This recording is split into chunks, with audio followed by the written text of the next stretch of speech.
Touchdown with Aaron Masemola. On the bench with local legends. Your questions, your heroes. Welcome to the Touchdown with Aaron Masemola. And yes, it is another opportunity for you and I to talk about this past sporting weekend. So much happened, and of course, the massive talking point is Lewis Hamilton engraving his name into the history books in terms of Formula One. It is the Touchdown, but it is also Reaction Monday. Now, joining me is a phenomenal F1 fan. She loves herself a little bit of F1. Her name is Oarabile Diphoko. Oarabile, how are you? Hi, Aaron. I love how you say a little bit of F1. There's nothing like a little bit of F1. It goes fully in. We are Formula One fans all the way from South Africa, a sport that we don't have. And now we're looking at Lewis Hamilton representing every single nation everywhere, to be honest. Thank you so much for having me on on your show. Absolute pleasure. I think it's a matter of not yet. We don't have F1 yet. Hopefully at some point we might be seeing some F1 races being hosted in South Africa. But yesterday we saw the Portuguese Grand Prix, and what an absolute phenomenal piece of history being written by Lewis Hamilton, claiming his 92nd Grand Prix win. And of course he now leaves behind in his rearview mirror, that being Michael Schumacher as well as Sebastian Vettel as well. Lewis Hamilton, the job is not done yet. This man still has to equal Michael Schumacher in terms of being a world champion 7 times as well. But he currently leads the point tally by 77 points. He's claimed 10 podiums this season, and of course he's won 8 of those. The interesting thing about Lewis Hamilton is he's actually 5 seasons less than the great Michael Schumacher. But Oarabile, I would like for us to touch on some of the talking points that we saw this past weekend in Portugal. First and foremost, what did Lewis Hamilton do well? Because we saw Max Verstappen take a massive risk, taking the soft compound tires over there just to start with a little bit of extra pace, given the fact that Mercedes was starting on the medium tires, and then the rain completely destroyed the whole narrative at the start of the race. What did Lewis Hamilton specifically do well, in your opinion, given all of these dynamics at the beginning of the race? I think, being a world champion, you know exactly what to do, when to do it, and how not to do things. So, like you mentioned earlier on, Lewis Hamilton, yes, got his 97th podium and has now turned into a 92nd Formula One win. Everybody was struggling in the beginning. I mean, going into lap 3, Lewis Hamilton lost his lead to first Bottas and then Carlos Sainz. So it was one of those things where it's like, what is happening? Because everybody was struggling. The weather conditions were not on their side as the drivers, all of them, as well as also when the light rain started, a lot of them started struggling. Everybody compound medium. What Lewis Hamilton did well was that, one, he didn't panic like the rest of them. Everybody was radioing in to say, I need to come in, I need to come in. He didn't panic, as he usually does towards the end, because we know Lewis Hamilton and tires. He has a thing with tires. So this time around, he didn't panic. He slowed down and watched in a sense of, where are my opportunities? The DRS system worked, especially for him. He knew when his opportunity was going to come, and he took it. From lap 6 onwards, Lewis Hamilton reclaimed the lead, and he never looked back. Just like he said, with the whole Michael Schumacher, 91 wins, he took that lead and never, ever looked back in his review. Yeah, that's exactly what he did right this weekend. You speak so well about Lewis Hamilton, but we have to admit there was a little bit of panic throughout the race as well. We heard him often ask his team whether it was raining, whether it was not raining.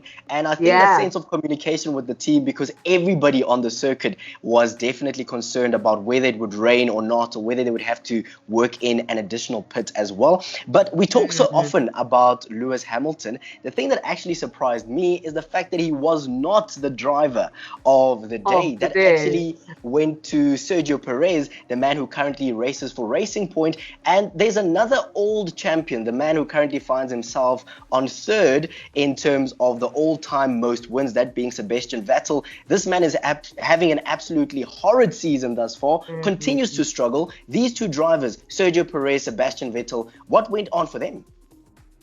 For me, with regards to how, like we were saying, when everybody else was struggling, Sergio Perez found a way to navigate his way through from the back of the podium, because he was stuck in a little bit of a rut when Lance and Norris and all that happened. he found a way through and he kept going. Also, I think the team as a whole, where he was, they made the right calls with regards to the pits, with regards to when to come out, and with regards to also when to push on. So some of the decisions he made as a driver, I think, worked out in his favor. And with regards to Sebastian Vettel, I'm very worried. From the start of the season, I thought it was sabotage from the inside because he doesn't have a contract, and then he signed for a new team next season. And then Charles Leclerc started doing well as well last season, and then he started slacking too this season. So I actually thought it might have been a Ferrari problem. But looking at Charles right now, his car is fine. And also what Sebastian Vettel was saying after the race was that he can't seem to get a break. He can't seem to get it right. He's so far behind his teammate, and he honestly doesn't have an answer at this stage. But one thing I do commend him for is that he's really honest. He's honest about himself as a driver to say, maybe I'm not giving it my best. Maybe my driving in this car are not combining. So I don't know what it is at this stage with Vettel, but hopefully next season is a good season. And with Carlos Sainz, congratulations on getting the fastest lap. At this point in time, I think just Lewis Hamilton, the win and everything else he's done throughout the race will overshadow him being the driver of the day. So it's fine. We can give it to Lewis. You talk about honesty and you talk about Sebastian Vettel being honest. Now, I would like you as an F1 fan to be honest with me. And let's talk about whether anybody else on the circuit can compete with Lewis Hamilton in that Mercedes car. We've seen Red Bull being able to do very well. I mean, when you look at their pit stops, they are the fastest team in terms of pit stops at the moment. We saw Albon pitting at a pace of 1.8 seconds as well. And we've seen Max Verstappen being the only driver that can, to a certain extent, compete just a little bit with the boys from Mercedes. Can we see this dominance from Mercedes throughout the whole season? I think Mercedes have this in lockdown. Looking at the Drivers' Championship standings, looking at individual driver standings, Mercedes have been dominating throughout the past few seasons. And I think they've had exceptional drivers. I mean, between Lewis Hamilton and Nico Rosberg back in the day, Valtteri Bottas now.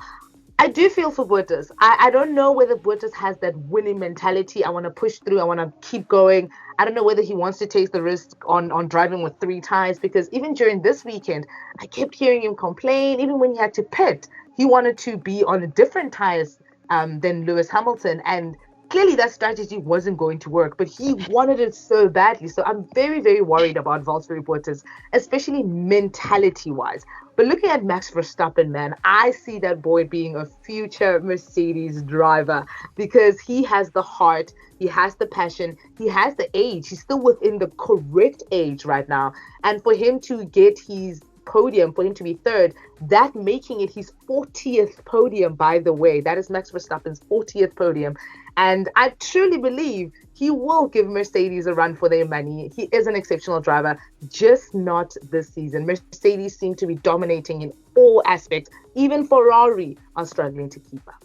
I love what you mentioned there with regards to Max Verstappen possibly someday driving for Mercedes-Benz. We've heard Toto Wolff talk about this project started in 2013 with Lewis Hamilton, and he just continues to do so well for Mercedes, but unfortunately, he does not have a contract for next season. Now, I would love to hear from you. What could possibly happen with regards to Lewis Hamilton's future? Could he maybe drive for the best manufacturer of all time, that being Ferrari? Could he stay at Mercedes? What does Lewis Hamilton's future actually look like? You know, when you mentioned Toto in the beginning, I just remember hearing Toto on the audio voice just after Lewis won. And he said, Lewis, 92, mate. That was it, just settling in what they've done together. The past 7 years have been exceptional. The teamwork, the camaraderie, yes, the lack of communication sometimes, the tussle between the drivers, but Mercedes have overcome so many challenges together, and that relationship with Toto will honestly be probably the biggest reason for Lewis Hamilton to sign maybe a new Mercedes contract. Why it's taking so long, I don't know. We have 5 races remaining in this calendar, and clearly December is going to be a very busy one because he needs to start negotiating, and it is possible he really can go to Ferrari.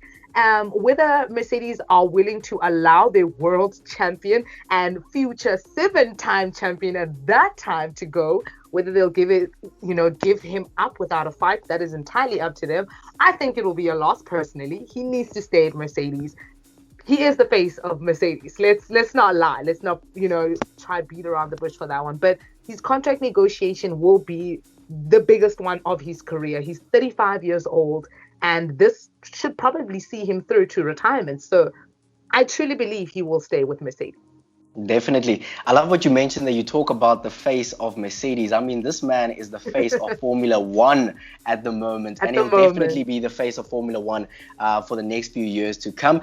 Let's wrap up the conversation and let's move on to the next circuit that we will be seeing. We will be heading off to Italy this weekend. What can we expect? More of the same from Mercedes? And can we maybe just see Max Verstappen throw a spanner in the works over there? I think with the Italian Grand Prix, it's all up to the drivers at this stage. Like I said, we are, it's crunch time. We are into the final 5 races. It's been a short calendar, it's been cut because obviously COVID-19 has affected the entire world. So all of them need to step up. I'm looking at Valtteri Bottas right now. I think he's going to want to push for one more victory because at this stage, 77 points adrift. If Lewis Hamilton wins this next one, he's virtually 102 points ahead of everyone. With 4 races remaining, 25 points up for grabs every time. He will win the 7th championship this weekend if Valtteri Bottas does not come within the podium. So it's a tough one. Right now, I think every single week we're going to be counting history. We're going to be counted down to when will he lift it? Where will he lift it? Because that will be the biggest chat. If the two, Max Verstappen and Valtteri Bottas, continue to drop points, Lewis Hamilton will be crowned sooner than we think. He's already taken down one historic moment from Michael Schumacher. There's one more to go this season, and the Italian Grand Prix will be the first stage where he can attempt to grab it. So the long and the short of it, what you're saying is that this thing is done. Lewis Hamilton is set to claim his 7th world title. Full stop. That's it. I think it's set in stone, and this will be such leverage for him to negotiate a new contract because these are the kind of things you bring up to your team when you go, I've done this, we've done this, and this is what we can continue to achieve in the next coming seasons. And like he said, he has done this in way less seasons than Michael Schumacher, and I think Mercedes will be very foolish to let him go.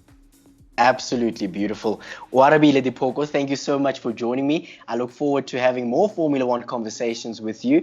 And I think at the end of the day, as you've said it best, this season is simply a done deal. Lewis Hamilton all the way. Thank you so much for joining me. Thank you so much for having me. And hopefully next time we can just get into a little bit more detail because I'm a Max Verstappen fan, man. I'm pushing for that Merc contract. And so is he.